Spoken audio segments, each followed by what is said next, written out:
Bonjour à tous. Aujourd'hui, cours sur les matériaux d'outils de coupe. On a vu sur le précédent chapitre respect des conditions de coupe. L'objectif c'était de déterminer N et VF, calcul des fréquences de rotation, calcul des vitesses d'avant. On a vu les notions de VC, donc ça c'est la partie calcul. Et là on va parler un peu des matériaux des outils de coupe, c'est-à-dire en quelle matière ils sont faits et quels sont les avantages et les inconvénients de chaque matière. Donc on va commencer par un petit peu d'histoire. Que ce soit pour les outils de tournage ou de fraisage, l'évolution des technologies utilisées est la même. Donc jusqu'au siècle précédent, 1920, il y avait que des outils en acier rapide ordinaire, monobloc forgé. Donc forgé, vous savez, c'est le forgeron, on chauffe un métal et puis on lui tape dessus avec un marteau et on lui donne la forme qu'on veut. Donc outils en acier rapide ordinaire, c'était quoi? C'était des aciers fortement alliés déjà, hein, avec des éléments d'addition. Ça, vous l'avez vu quand vous avez fait le cours sur les différents matériaux et entre autres les aciers. Et que il y a trois familles d'aciers. Il y a des aciers euh, faiblement alliés et puis il y a des aciers non alliés, sans alliage, d'accord. Ensuite, vous avez les aciers faiblement alliés, et puis ensuite les aciers fortement alliés, avec plusieurs éléments d'addition ça augmente les caractéristiques de l'acier. Voilà. Donc jusqu'en 1920, il existait essentiellement des outils en acier rapide. Ensuite, à partir de 1920, ils ont amélioré les aciers rapides. Et donc, vous voyez, ce qu'ils faisaient, c'est qu'ils sur l'outil, sur le corps de l'outil, on insérait, c'est-à-dire un peu comme une plaquette carbure en réalité, sauf que c'était brasé. Brasure, c'est un mode de soudage. On venait coller une partie active en ARS, acier rapide supérieur. Donc c'était des aciers fortement alliés, mais encore plus résistants ceux qu'avant. On venait les coller en quelque sorte sur le corps de l'outil.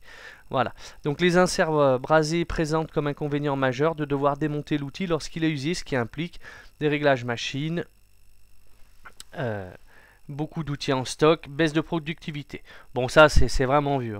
À partir de 1945, là, il y a eu l'apparition de nouveaux matériaux de coupe issus de la métallurgie des poudres. Alors la métallurgie des poudres, vous le verrez, je vais vous donner un lien pour aller voir une vidéo qui concerne le frittage. Ça s'appelle le frittage. C'est comment on obtient les plaquettes carbure. Entre autres, c'est une vidéo qui présente ça. Et ça s'appelle la métallurgie des poudres. Donc, il y a eu ces nouveaux matériaux, les céramiques et les céramiques métalliques, les cermettes. Appelés plus souvent les carbures à base de carbure de tungstène et d'alliage de cobalt. Donc, le principe, c'était quoi en 1945? C'était un peu comme ce que je vous expliquais avant. Vous aviez un corps en acier et dessus, on venait coller, braser, donc l'équivalent d'une plaquette. Voilà. Ensuite, à partir de 1953, sont apparues les plaquettes jetables, rapportées de façon précise sur un corps, maintenues par une petite bride. Le brise-copeaux était rapporté. Alors le brise-copeaux, c'est quoi?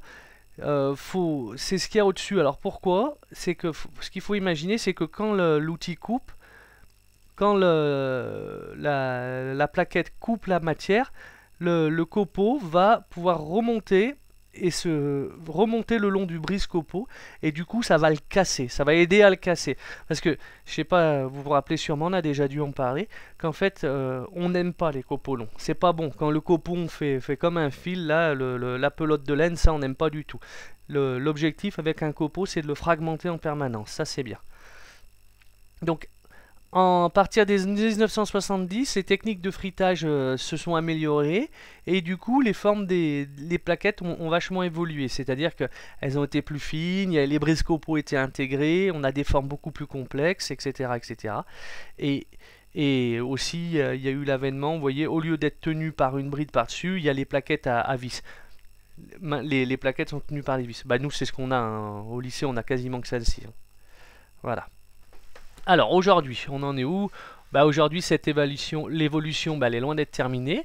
Il y a encore des nouveaux matériaux qui se développent afin d'élargir le champ des matériaux usinables. alliage réfractaire, acier dur, etc. On verra par la suite c'est quoi, ça c'est ces différentes matières qui se créent, ainsi que pour répondre à de nouvelles exigences de vitesse. Usinage à très grande vitesse en particulier.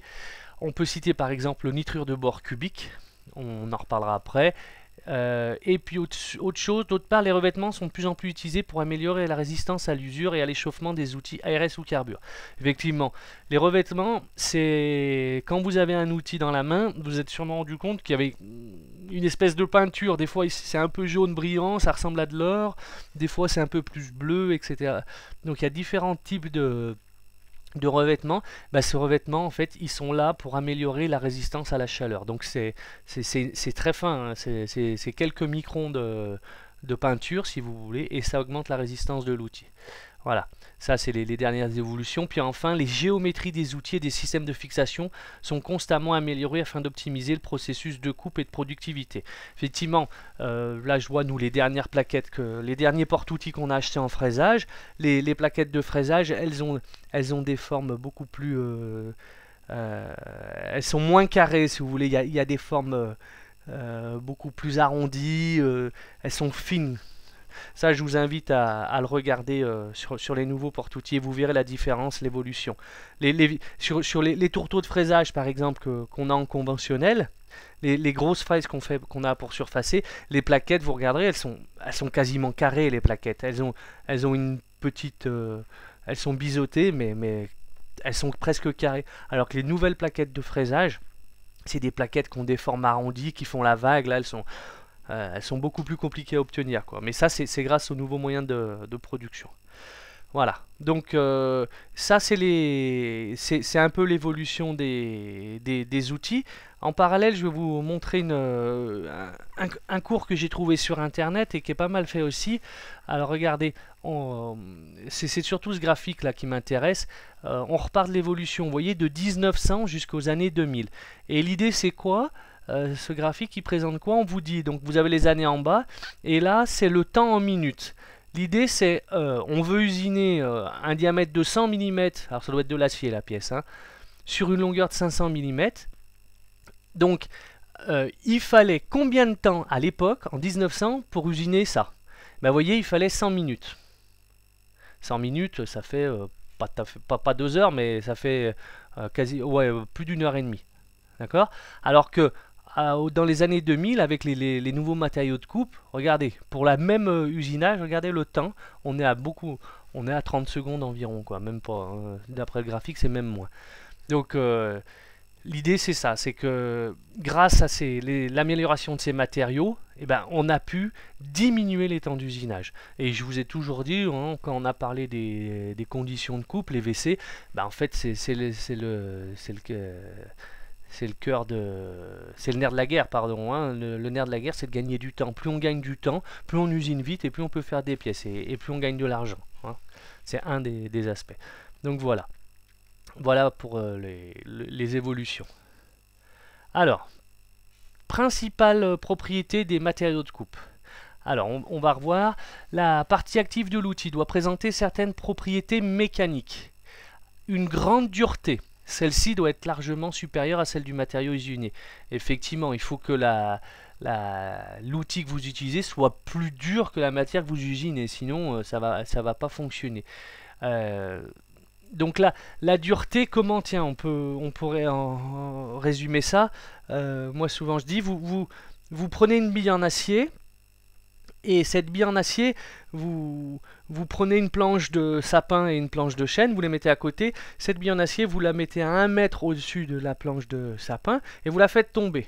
En tombant de 1 mètre sur la planche de sapin, elle va faire une petite empreinte, elle va laisser une trace. Vous faites la même chose sur la planche de chêne, il y aura une empreinte, mais plus petite. Et du coup, ça veut dire que le chêne est plus dur que le sapin. Voilà, donc ça c'est ce qui caractérise la dureté. Ensuite, la bonne résistance à l'usure, au frottement, vous prenez 2 matériaux, vous les frottez entre eux, vous n'arrêtez pas de les frotter, ils s'usent, hein, il va y avoir un phénomène d'abrasion. Bonne résistance à la chaleur. Donc ça, c'est en fait, plus vous augmentez la chaleur, plus le matériau, à un moment, il va finir en fusion. Hein, votre acier, imagine, je prends l'exemple de l'acier ou l'aluminium, etc. Quand on le porte à une certaine température, il va commencer par ramollir, de toute façon, avant d'atteindre les points de fusion, puis à un moment, il va carrément rentrer en fusion. Donc ça, c'est la propriété de chaque matériau résister à la chaleur. Et puis la stabilité chimique, ensuite, quatrième, c'est la faculté, les matériaux, si vous voulez, comme il y a deux matériaux qui sont en contact, la plaquette et l'outil, il peut y avoir des échanges d'atomes. C'est ça ce qu'on appelle la stabilité chimique. Alors, hélas, certaines propriétés sont contradictoires. Un matériau dur ne peut pas être tenace ou résilient, pardon. Alors, la résilience, c'est la résistance au choc. La résistance au choc, c'est, je vais prendre l'exemple d'une vitre. Une vitre, c'est dur, très dur, d'accord? En surface, si vous prenez votre doigt et vous essayez de rayer votre vitre, ça va être compliqué. Par contre, ça résiste mal au choc. Vous jetez une pierre dessus, même pas une grosse pierre, hein, elle va casser. Et puis enfin, une bonne résistance à l'usure est incompatible avec une bonne résistance au choc. Donc, en fait, vous verrez, on va voir par la suite que le choix des matières pour usiner, c'est en permanence une balance. Chaque matériau a des avantages, mais il a aussi des inconvénients. Alors, pour revenir sur les propriétés des matériaux, je vais vous montrer une autre... voilà, celle-ci, je vais vous montrer ce tableau là qui est pas mal fait aussi. Donc vous voyez, on va reparler des contraintes. On vous dit que pendant l'usinage, une plaquette ou un outil, n'importe quel type d'outil, subit de nombreuses contraintes et va être amené à s'user. Voici la liste des contraintes. Alors la mécanique, vous voyez ce que c'est les contraintes mécaniques sur l'arête provoquent leur rupture. C'est quoi? C'est comme des coups de marteau. Hein. Et là, on vous montre, vous voyez ce petit dessin à côté, on vous dit la charge mécanique sur la plaquette en train d'usiner correspond au poids d'une voiture. Quand vous faites un usinage, c'est comme s'il y avait le poids entier d'une voiture qui venait appuyer sur la plaquette.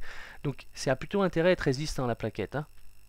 Ensuite, vous avez un petit schéma, on vous montre une plaquette, ici, et en train d'usiner. Et puis, regardez, on voit là le copeau qui est en train de remonter, comme ça.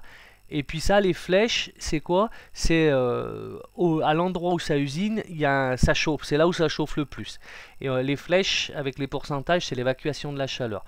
On vous dit que, en gros, grosso modo, si tout fonctionne bien, il y a 10% de la chaleur générée qui va s'évacuer par la pièce, 10% par l'outil, et 80%, il faut que ça s'évacue par le copeau. Ça, c'est dans l'idéal.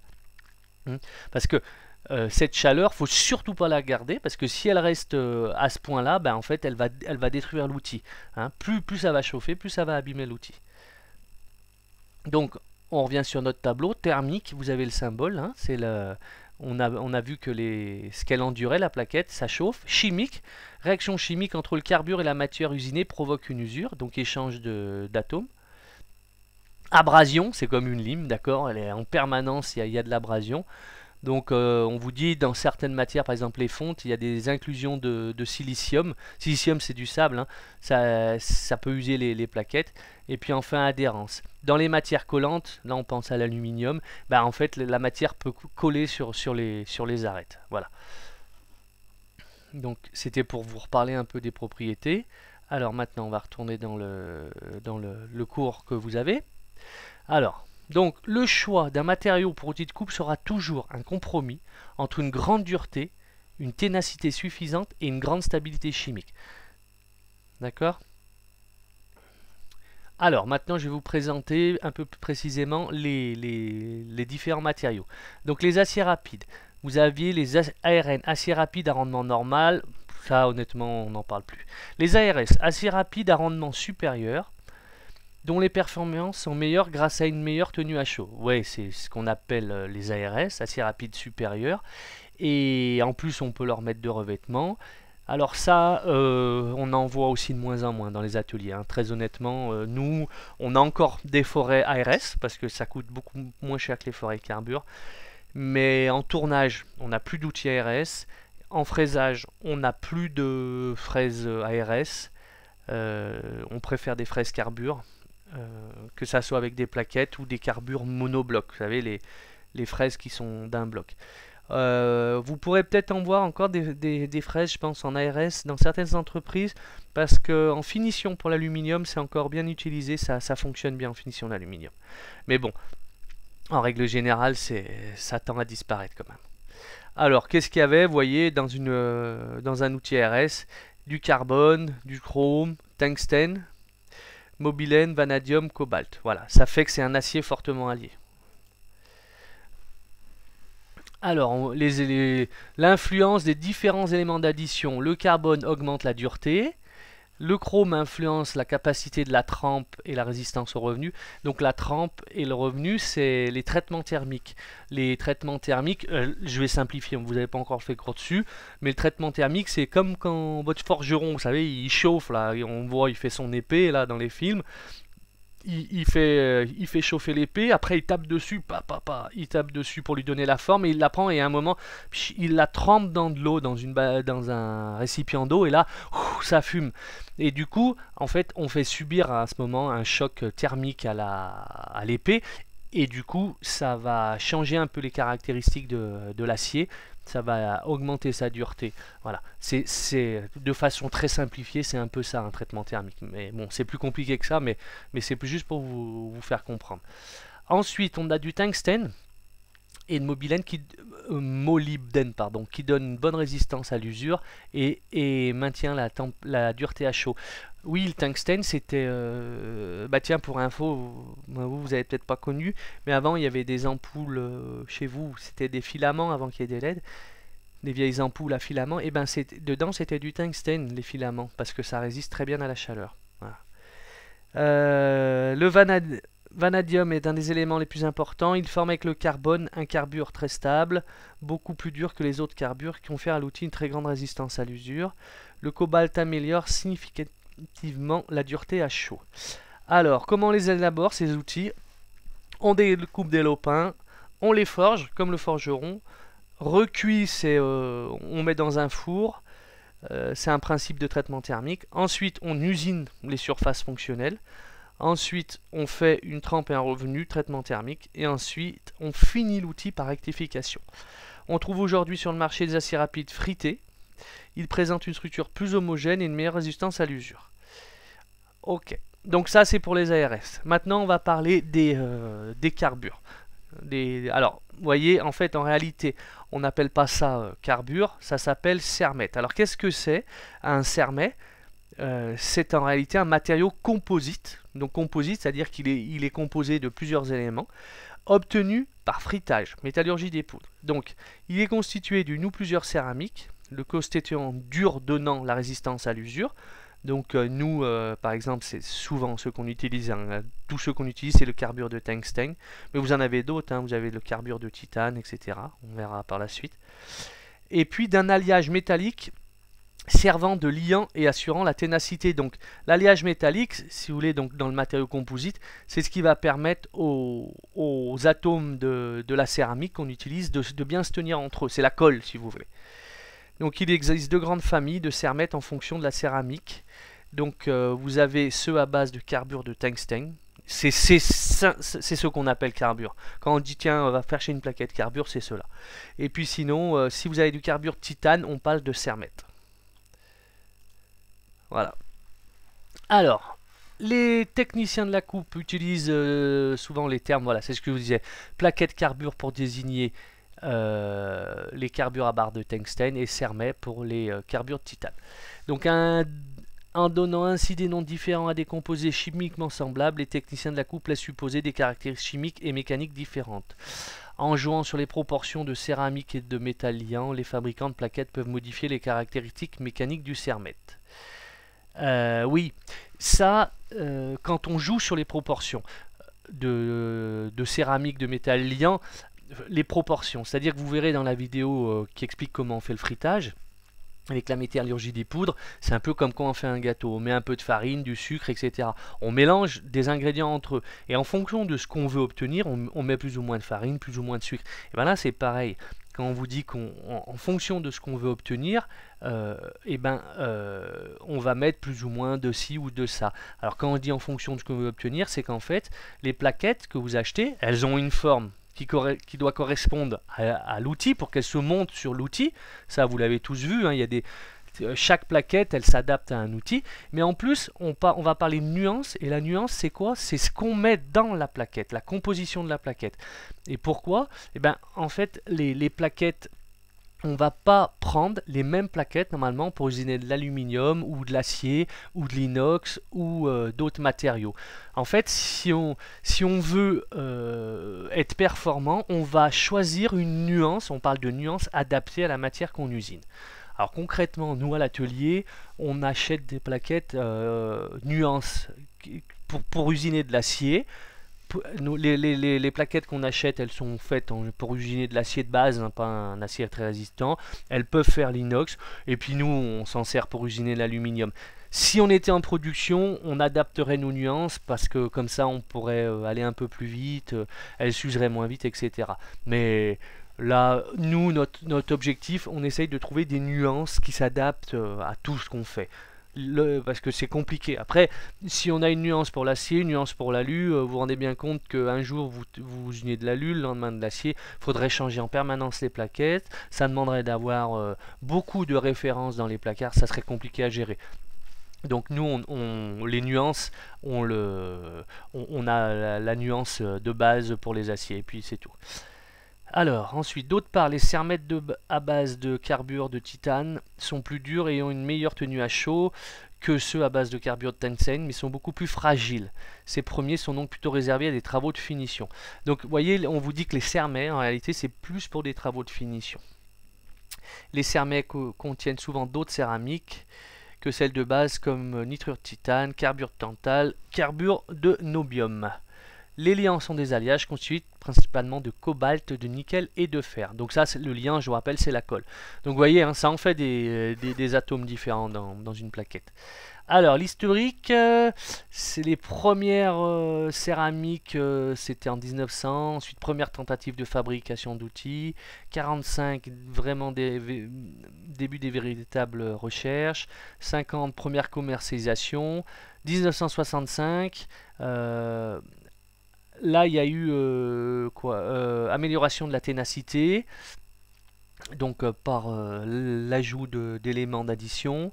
Et en 1965, il y a aussi apparition d'outils en nitrure de bore, donc on verra plus tard ce que c'est. Apparition d'outils de coupe en diamant polycristallin, donc on utilise aussi le diamant. Enfin, 1981, céramique à base de nitrure de silicium. 86 céramique renforcée.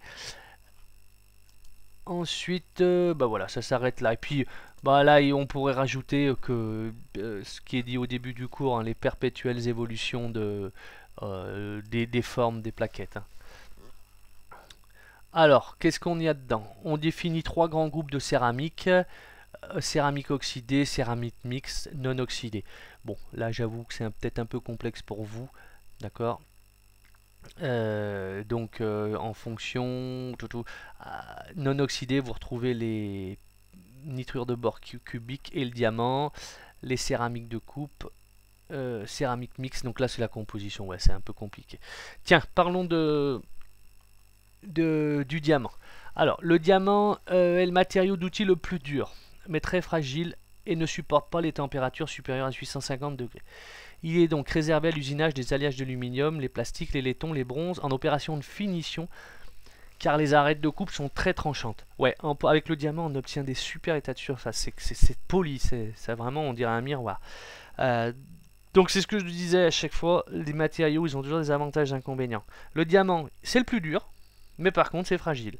Et puis, en plus, il tient mal la chaleur. Ensuite, vous avez le nitrure de bore cubique, c'est un matériau connu le plus dur après le diamant, c'est ce qu'il y a de plus dur après le diamant. Et lui, par contre, vous voyez sa tenue à chaud, l'excellence, qui en fait le matériau idéal pour utiliser les métaux très durs tels que les aciers à outils trempés, alliage réfractaire. C'est-à-dire, ça va bien pour usiner des matériaux qui ont subi un traitement thermique, dont on a augmenté encore la résistance. Les aciers fortement alliés, ça c'est bien pour usiner ça. Souvent, ces outils, ils les utilisent dans les entreprises qui font des outils, vous savez, des moules, l'outillage. Et on vous dit, bah, parfait, ça permet d'éliminer une phase de rectification. Ouais, effectivement, on a pour l'état de surface, on a des très bons états de surface. Alors, les revêtements. Revêtements céramiques. Ces revêtements réalisés par procédé PVD ou CVD ont une épaisseur très faible, mais permettent d'améliorer significativement les performances des outils, augmentation des vitesses de coupe et durée de vie, grâce à la grande dureté. Ils peuvent être appliqués sur les outils ARS et les cermets à base de carbure de tungstène. D'accord? Surtout les cermets en fait. C'est les fameux revêtements dont je vous parlais. Alors, tiens, là par contre, c'est intéressant parce qu'on compare chaque matériau. Alors, la fameuse stabilité chimique en fonction de la température. Donc, regardez, il y a un thermomètre et on vous dit par exemple que les aciers rapides, qu'est-ce qui se passe? Eux, la stabilité chimique au-dessus de 600 degrés, c'est pas bon. Donc, quand vous usinez avec un acier rapide, si la température augmente au-dessus de 600 degrés, ça va plus être stable et puis même il va y avoir une mauvaise stabilité chimique, il va y avoir échange de matière, ça va pas le faire. Le diamant, pareil. Quand on passe les 700 degrés, c'est pas stable chimiquement. Alors là, regardez, par contre, on fait un vrai saut pour les cermets à base de carbure tungstène, donc nos fameuses plaquettes carbure. Là, on passe jusqu'à 1300 degrés, c'est-à-dire qu'en gros, par rapport aux ARS, aux aciers rapides, on a doublé la température. Ensuite, on a le nitrure de bore cubique qui est à 1400, et puis les fameux céramiques oxydées, 1550. Alors, ici, vous avez une comparaison. Dureté, ténacité. Donc, je vous rappelle, la dureté, c'est la bille qui s'enfonce. Et la faculté qu'a le matériau à résister à l'enfoncement de la bille. Alors, je reviens sur mon exemple tout à l'heure. Ouais, je vous avais expliqué, on lâche une bille d'1 mètre et ça fait une empreinte. L'exemple n'était peut-être pas si bon que ça parce que du coup si on lâche une bille sur une vitre, elle risque de casser. Alors on va peut-être plus, je vais vous donner cet exemple, on va se mettre la bille, on va la mettre sur la planche sans la faire tomber, mais on va appuyer très fort dessus. Imaginons qu'on ait suffisamment de force pour exercer plusieurs tonnes dessus. Et ben quand on appuie sur notre planche avec notre bille, avec notre planche de sapin, la planche de sapin, elle va se faire enfoncer. Alors que si on prend une planche de chêne, il va falloir appuyer encore plus fort pour que la bille s'enfonce. Voilà. C'est peut-être mieux comme exemple parce que c'était pas tout à fait cohérent ce que j'ai dit tout à l'heure. Donc du coup, si on regarde la dureté, le diamant, vous posez votre bille dessus. Tiens, avant de faire une empreinte à votre diamant, vous pouvez vous accrocher. Par contre, le diamant, regardez, la ténacité, alors celui-là, c'est la fragilité. La ténacité, c'est exactement ça, résistance au choc. Là, 0, lui, il résiste très mal au choc. Donc après, vous voyez, vous avez le nitrure de bore cubique. Lui, bonne résistance, bonne dureté, pardon. Par contre, la ténacité, un peu mieux que le diamant, mais c'est pas génial. Les céramiques, les cermets là, bonne dureté mais mauvaise résistance au choc. Ensuite le cermet carbure de tungstène, nos fameuses plaquettes carbure, là la dureté 1500 et la ténacité 150. Ça commence, c'est plus équilibré. Et enfin les ARS, vous avez une mauvaise dureté, par contre une très bonne résistance au choc sur les ARS. Donc voilà, c'est pour ça qu'en fait, si on regarde un peu ça, ce tableau, et puis l'autre, là je vais vous le présenter, regardez, alors là, ouais, je vous ferai une conclusion après. Regardez, le dernier graphique, vous avez en bas à droite, là, sur les abscisses, l'avance, c'est-à-dire la vitesse de déplacement de votre chariot, ou de votre outil, les vitesses d'avance, et ici la vitesse de coupe, donc la rotation de la broche. Et bien regardez, alors effectivement, les céramiques, on peut tourner très vite, mais on a une petite avance. Les aciers rapides en bas, oh là là, on tourne pas vite, mais on a une avance quand même importante. Ensuite, les cermets à base de titane, on tourne vite, mais on n'avance pas vite. Et puis, regardez, les cermets revêtus à base de tungstène, c'est-à-dire les carbures, ces fameuses plaquettes carbure, et ben on tourne assez vite, et en plus on peut avancer très vite. Donc, encore une fois, vous voyez, le carbure là, il a quand même pas mal d'avantages par rapport aux autres. Donc en conclusion, j'allais dire que grosso modo actuellement le gros du marché, ce qui se vend le plus quand même, ce qui est le plus polyvalent, c'est quand même les carbures de tungstène. C'est ce qu'on retrouve le plus souvent. Après, les autres, on va retrouver le diamant, on va retrouver une nitrure de bore cubique, mais quand les gens et les entreprises ont des applications bien particulières, hein, je pensais par exemple à ceux qui usinent de l'aluminium en très grande série, ouais, là pour la finition, ils vont prendre des outils diamants, comme ça ils iront à fond la caisse, ils ont des très bons états de surface. Ceux qui font de l'outillage, qui font des outils de moule, par exemple, qui usinent des matières très dures en acier, ben eux ils vont prendre une tire de bore cubique. Mais grosso modo, la plupart de l'outillage maintenant c'est de l'outil carbure tungstène. Voilà. Alors, ensuite, donc classification ISO en fonction de la matière à usiner. Donc aujourd'hui le développement des outils en céramique est tel qu'il est impossible d'établir une classification normalisée des nuances. Alors pour faciliter le choix d'une nuance, vous vous rappelez la composition de la plaquette, adoptée à un travail donné, c'est-à-dire elle va me servir pour de l'alu, de l'acier, etc. Il a été établi une classification par groupe de matières. Ces groupes définissent seulement l'étendue du domaine d'utilisation et des conditions de travail. C'est-à-dire que c'est pas vraiment détaillé. C'est-à-dire que chaque plaquette que vous achetez, alors sur la boîte, vous aurez un code couleur. Donc regardez, il est mis ici. P c'est bleu, M c'est jaune, K rouge, etc.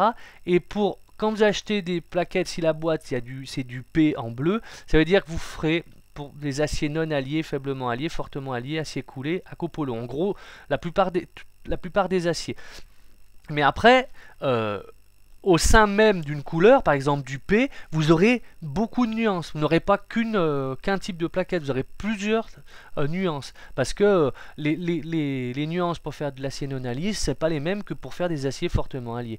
Donc après, chaque fabricant, là par contre, ces nuances, les codes nuances qu'ils ont, ça leur appartient. Ils ont chacun leur code. Et puis ils font en sorte que ça soit surtout pas les mêmes entre eux, justement pour pas que quand vous avez trouvé une nuance qui va bien chez un fabricant, si ils veulent pas vous faciliter le fait que vous changez de fournisseur. Vous voyez, si vous avez trouvé une nuance qui fonctionne bien chez X, puis qu'un jour Y propose des produits moins chers, ben, ça va pas être tout à fait le même code de nuance, ça sera fait exprès pour vous embêter, pour pas que ce soit trop facile de passer de X à Y.